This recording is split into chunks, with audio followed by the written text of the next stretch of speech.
લોક સહાયક ન્યૂઝમાં આપનું સ્વાગત છે અને આજે મારે છે જીવંતિકામાનું વ્રત. તો વ્રતમાં શરૂઆતથી જ જે વિધિ કરવાની હોય, શું સામગ્રી જોઈએ, એ બધી હાજરમાં લઈને બેઠી છું અને હું પૂજાની શરૂઆત કરું છું. જોસ્તી બોલજે જરા.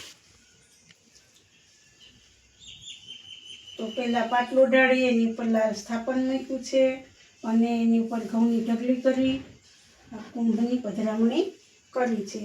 એના ઉપર આ 5 દિવેટનો દીવો મૂકવાનો છે અને પછી માતાજીની સ્થાપના કરવાની છે.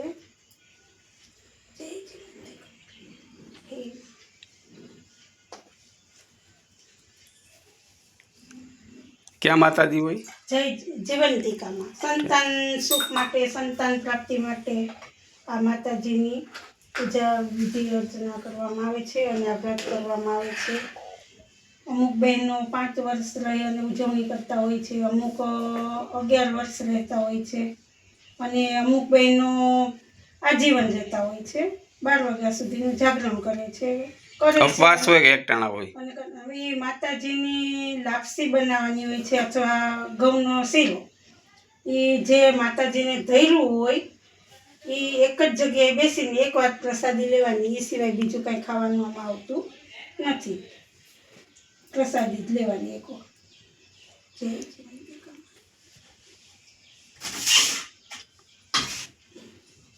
એક થી છેલ્લે સુધી બતાવજો, જેથી કરીને લોકોને કરવું હોય તો ખ્યાલ આવે. પહેલાં આપણે દીપ પ્રગટાવી દઈએ એટલે અજવાસ થાય અને પછી આપણે માતાજીની પૂજા કરીશું. હવે કપડાં ક્યાં પહેરવાના, ક્યાં પુષ્પ ચડાવવાના, આખી વિધિ? લાલ કપડાં જ પહેરવાના, પીળા વસ્ત્રો ધારણ નહીં કરવાના, પીળા માંડવા નીચે નહીં જવાનું, ચોખાનું ઓસામણ ઓળંગવાનું નહીં અને બનતી કોશિશ ઘરમાં રહેવાનું. બહેનો બહાર જતા હોય એ જતા હોય, બાકી નથી જતા કે આખો દિવસ ઘરમાં રહે અને માતાજીની પૂજા પાઠ અર્ચના કરે છે. લાલ વસ્ત્ર પહેરવાના.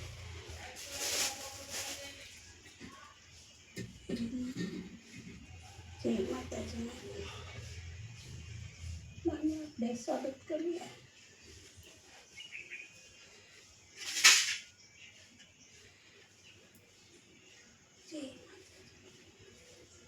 મને લાલ ફૂલ ગમે અને લાલ ફૂલથી આપણે પૂજા પણ કરીએ. ફરજિયાત લાલ જ હોવા જોઈએ. લાલ લાલ લાલ કપડાં, લાલ ફૂલ.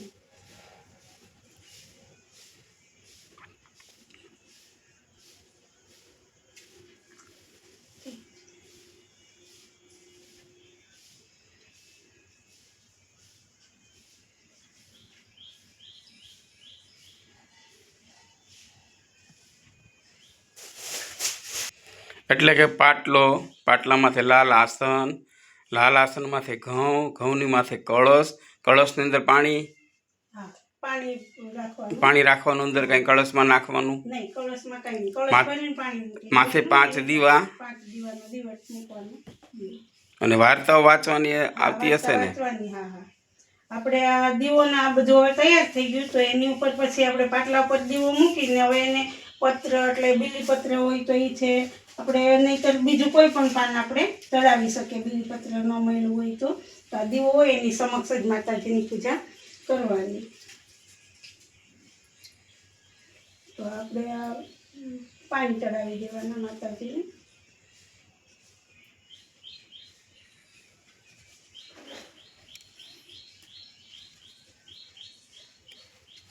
એટલે આ વર્ત લગ્ન કરેલા રહી શકે કે કુંવારા બેની રહી? નહીં, સંતાન પ્રાપ્તિ માટેની છે, સંતાનના રક્ષા માટેની છે, એટલે સૌભાગ્યવતી બહેનો કરી શકે.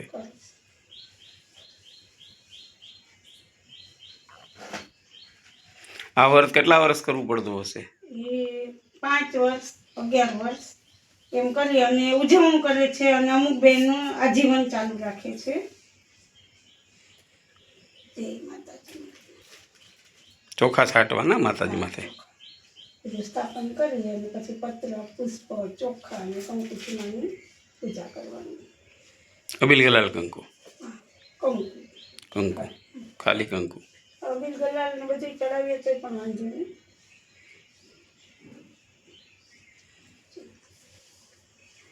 પુષ્પ ચડાવી.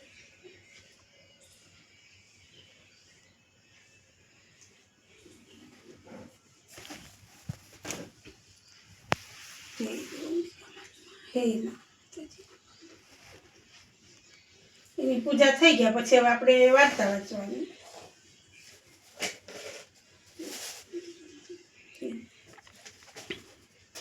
મારી પાસે એક ફોટો છે એટલે એ પણ રાખું છું. વર્ષે છે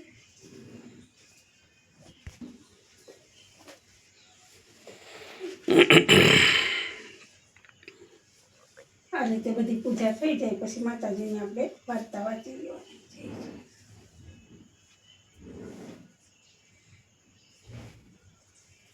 ઘણા વર્ષ પહેલા મિહિર નામનો એક રાજા થઈ ગયો. આ રાજાની રાણીનું નામ સુલક્ષણા. રાજા રાણી બધી વાતે સુખી હતા, પણ તેમને એક વાતનું દુઃખ હતું. તેમને શેર માટીની ખોટ હતી. એમને એક પણ સંતાન ન હતું. તેથી રાજા રાણી બા ચિંતામાં ને ચિંતામાં સુકાતા જતા હતા.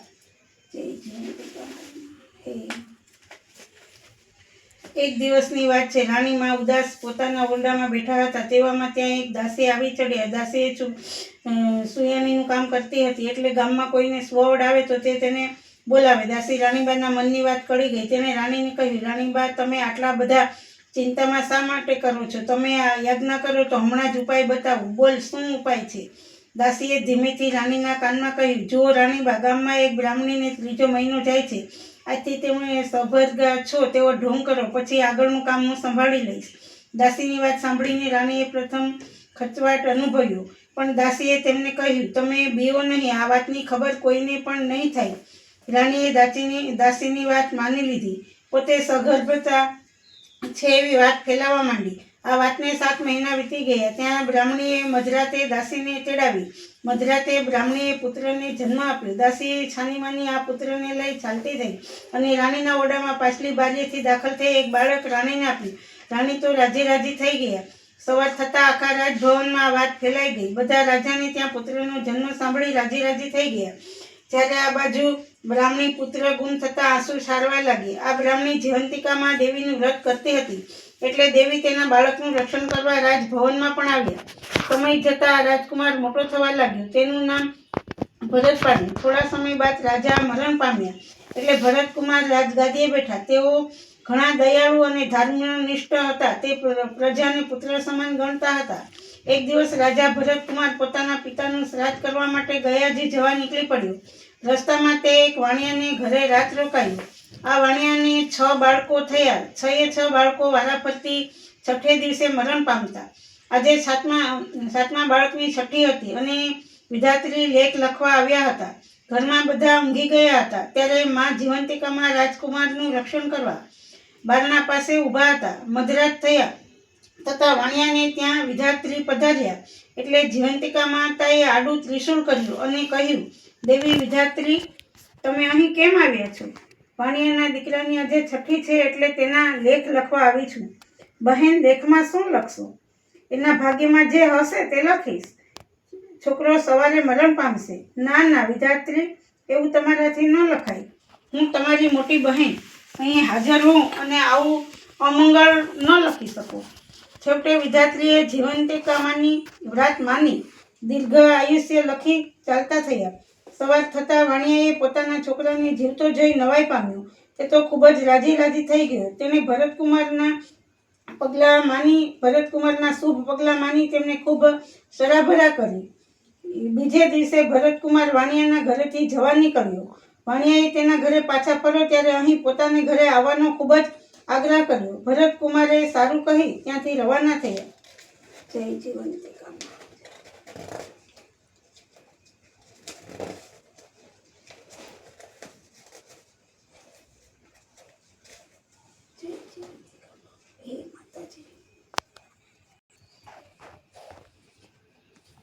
તેઓ ગયાજી પહોંચી. ત્યાં જઈ શ્રાદ્ધ કર્યું. પિંડદાન આપવા માટે હાથ લાંબો કર્યો તો તેને એકને બદલે 2 હાથ દેખાયા. ભરતકુમાર વિચારમાં પડ્યો.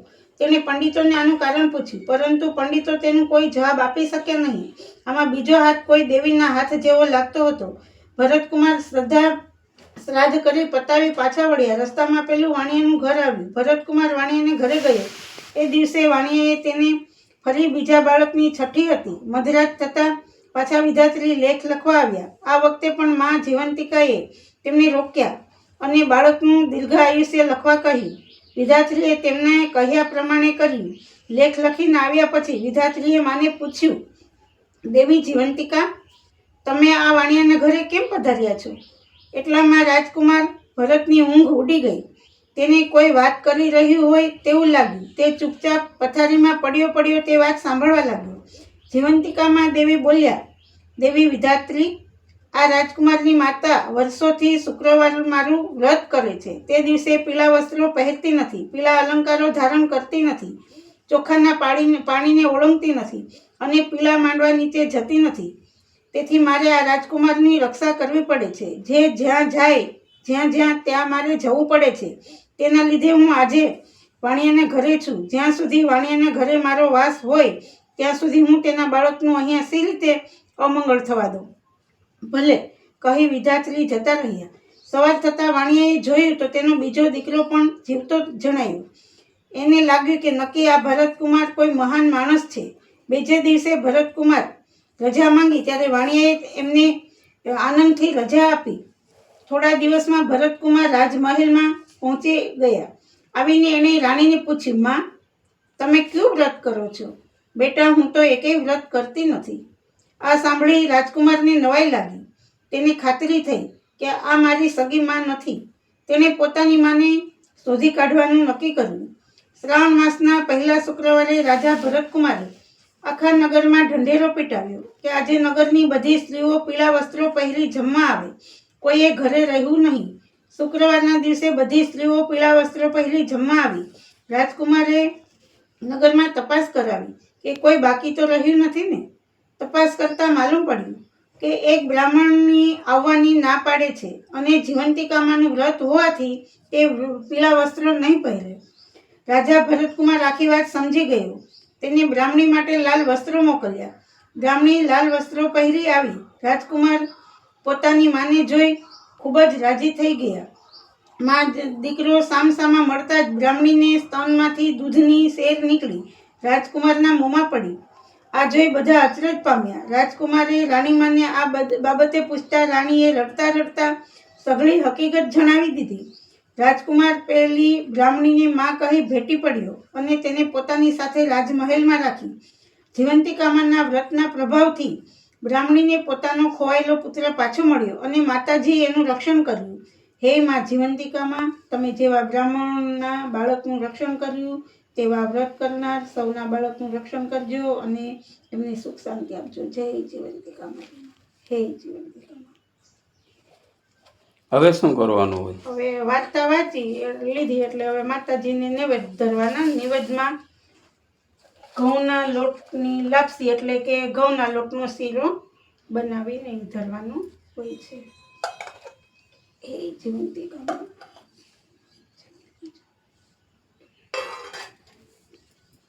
જય જીવંતિકા. પછી આપણને જીવંતિકામાંનો થાળ આવડતો હોય તો બોલવાનું, બાકી મનોમન માતાજીને કહેવાનું કે હે માં, તમે જમી દેજો.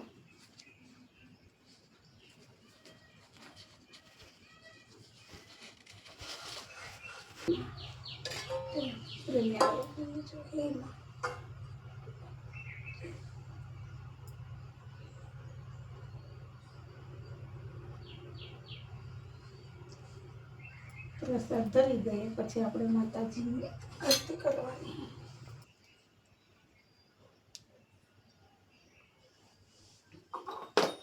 જય જીવંતિકા મૈયા, જય જીવંતિકા મૈયા, સંતતિ સુખદાતા ઓમ જય જીવંતિકા મૈયા, જય જીવંતિકા શુભદાતા માં, જય શુભદાતા, સંતતિ સુખદાતા ઓમ જીવંતિકા મૈયા.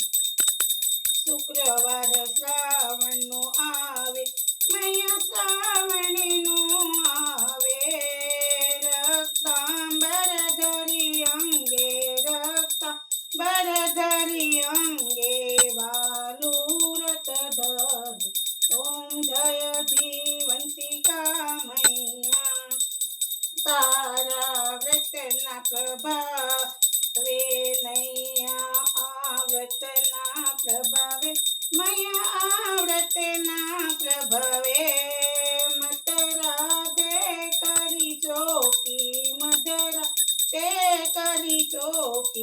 સૃષ્ટિને રોકી જય જીવંતિકા મૈયા લેખ છઠ્ઠી પર મેખતે મારી માં મેખતે મારી મધરાતે કરી ટોપી સૃષ્ટિને રોકી ઓમ જય જીવંતિકા મૈયા જય અંબે માં જગમાં દેજે દિનવાલી માં દેજે દિનવાલી તારા વ્રત જે કરશે તારા વ્રત જે કરશે માં ભાવે જે કરશે ઓમ જય જીવંતિકા મૈયા સકળ મનોરથ ફળશે માં દુખડા હરશે માં દુખડા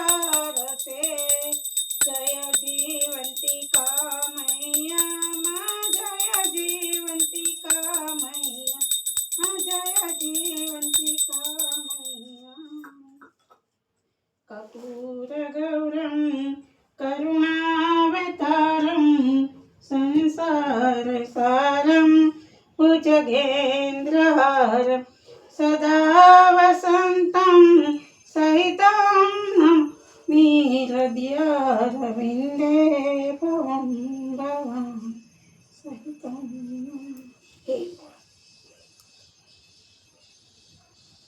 જય હે જય તો આ રીતે કરવાનું હોય ને. હા આરતી ઉતરી જાય છેલ્લા આરતી ઉતારે એટલે પછી હા પછી હજી આરતી ઉતારી માતાની પછી પાણી ધરાવડી દઈ દેવાની પછી હાથમાં ચોખા રાખી અને આપણો જે સંકલ્પ હોય આપણી જે મનોરથ આપણી ઈચ્છા હોય એ માં આગળ દર્શાવવાની અને પછી ચોખાના ચારે દિશામાં છાંટી દેવાનું. તો મિત્ર આ રીતે હોય છે જીવંતાક માતાનું વ્રત અને ખરેખર બહુ સરસ આ વ્રત સારું છે. મારી ચેનલ મિત્ર સબસ્ક્રાઈબ કરો, લાઈક કરો, કોમેન્ટ કરો, શેર કરો અને આવા નવા સમાચાર જોતા રહો. જય માતાજી.